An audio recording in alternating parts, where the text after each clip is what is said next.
Hi friends, എല്ലാവർക്കും സ്മിതാസ് cooking വേൾഡിലേക്ക് സ്വാഗതം. കുറേ ദിവസമായിട്ടോ വീഡിയോ ഒക്കെ ചെയ്തിട്ട്. അപ്പോൾ ഇന്ന് ഉണ്ടാക്കുന്നത് വളരെ സിമ്പിൾ ആയിട്ടുള്ള കോളിഫ്ലവർ ഫ്രിറ്റേഴ്സ് ആണ്. അതിന് വേണ്ടിയിട്ട് ഞാൻ ചെറിയൊരു കോളിഫ്ലവറാണ് എടുത്തിട്ടുള്ളത്. ഇതുപോലെ അടർത്തി എടുത്തതാണ്. ചൂടുള്ള വെള്ളത്തിൽ ഒരു 15 മിനിറ്റ് സമയം ഇട്ട് വെച്ചിരുന്നു. അതിനുശേഷം നമ്മുടെ നോർമൽ വാട്ടറിൽ ഒരു 3-4 പ്രാവശ്യം കഴുകി മാറ്റി വെച്ചതാണ്. കുറച്ച് വെള്ളം വെച്ചിരുന്നു. ഇപ്പോൾ നന്നായിട്ട് തിളച്ച് വന്നിട്ടുണ്ട്. അതിലേക്ക് കുറച്ച് ഉപ്പ് ചേർത്ത് കൊടുക്കണം. എന്നിട്ടൊന്ന് ഇളക്കി കൊടുക്കാം. കഴുകി വൃത്തിയാക്കി വെച്ചിരിക്കുന്ന കോളിഫ്ലവർ ചേർത്ത് കൊടുക്കാം. ഒരു 5 മിനിറ്റ് സമയം നന്നായിട്ടൊന്ന് തിളപ്പിച്ചെടുക്കാം. 5 മിനിറ്റ് ഒന്നും ആവശ്യം ഉണ്ടാവില്ല. ഒരു 2-3 മിനിറ്റ് സമയം തിളയ്ക്കുമ്പോൾ തന്നെ അത് വെന്ത് വരും. ഇപ്പം നന്നായിട്ട് തിളച്ചിട്ടുണ്ട്, വെന്തിട്ടുണ്ട് കേട്ടോ. ഫ്ലെയിം ഓഫ് ചെയ്യാം. എന്നിട്ട് വെള്ളത്തിൽ നിന്ന് നമുക്ക് ഊറ്റിയെടുക്കാം.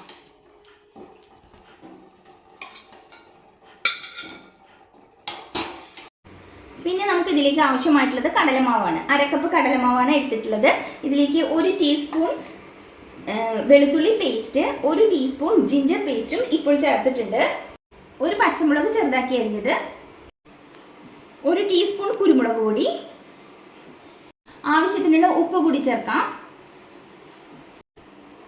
1 ടേബിൾ സ്പൂൺ തൈര്, 1 നുള്ള് ഫുഡ് കളർ. ഓപ്ഷനാണ്, വേണമെങ്കിൽ മാത്രം ചേർത്താൽ മതി കേട്ടോ. അപ്പോൾ ഞാൻ വീഡിയോ എടുക്കാൻ വേണ്ടിയിട്ട് മാത്രമാണ് അതിലേക്ക് കളർ ചേർത്തത്. അപ്പോൾ നമ്മൾ വീട്ടിൽ കുട്ടികൾക്കൊക്കെ ഉണ്ടാക്കി കൊടുക്കുകയാണെങ്കിൽ കളറൊന്നും ചേർക്കേണ്ട ആവശ്യമില്ല. നന്നായിട്ടൊന്ന് മിക്സ് ചെയ്തിട്ട് എടുക്കാം. ഇതിലേക്ക് കുറച്ച് വെള്ളം ഒഴിച്ചിട്ട് നല്ല തിക്കായിട്ടുള്ള ഒരു ബാറ്റർ ഉണ്ടാക്കിയെടുക്കാം.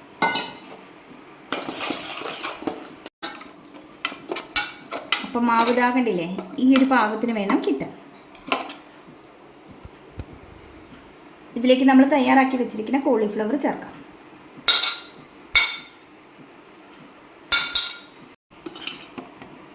മിക്സ് ചെയ്തെടുക്കാം.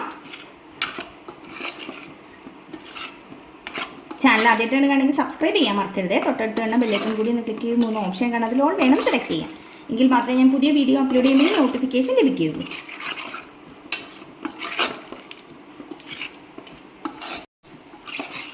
അത് നന്നായിട്ട് മിക്സ് ചെയ്തിട്ട് എടുത്തിട്ടുണ്ട്.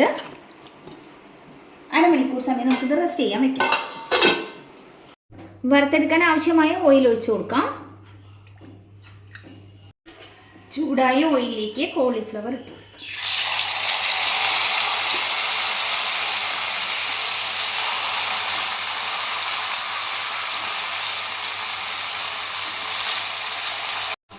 ഒരു സൈഡ് ആകുമ്പോഴും മറിച്ചിട്ട് കൊടുക്കാം.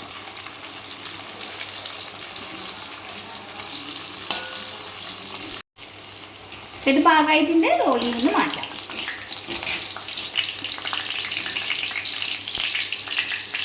ഇതുപോലെ തന്നെ ബാക്കിയെല്ലാം ഫ്രൈ ചെയ്തിട്ടെടുക്കാം. അപ്പോൾ എല്ലാം ഞാൻ ഫ്രൈ ചെയ്ത് കഴിഞ്ഞിട്ടുണ്ട്. നല്ല ടേസ്റ്റാണ് കേട്ടോ. ഗ്രീൻ ചട്നിയുടെ കൂടെ വേണം സെർവ് ചെയ്യാൻ. വീഡിയോ ഇഷ്ടമായി എന്ന് വിചാരിക്കുന്നു. മറ്റൊരു വീഡിയോ ആയിട്ട് കാണാം. താങ്ക്